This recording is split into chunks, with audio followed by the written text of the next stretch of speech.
Hello viewers, in this tutorial I'll show how to solve TikTok your account need to be update problem. When try to switch show this problem. Let's see how to solve this problem. Go to Play Store,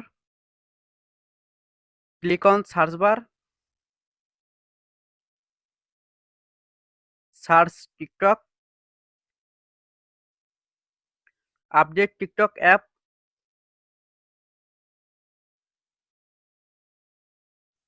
go to TikTok,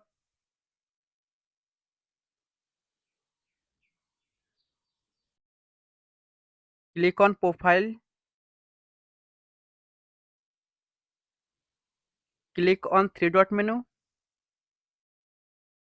click on settings and privacy,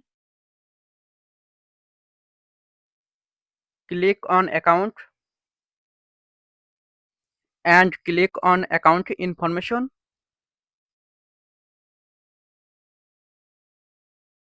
Add email or phone number.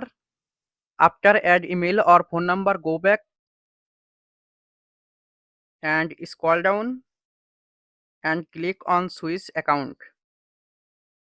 Hopefully in this way you can solve this problem. Thanks for watching. Don't forget to like and subscribe.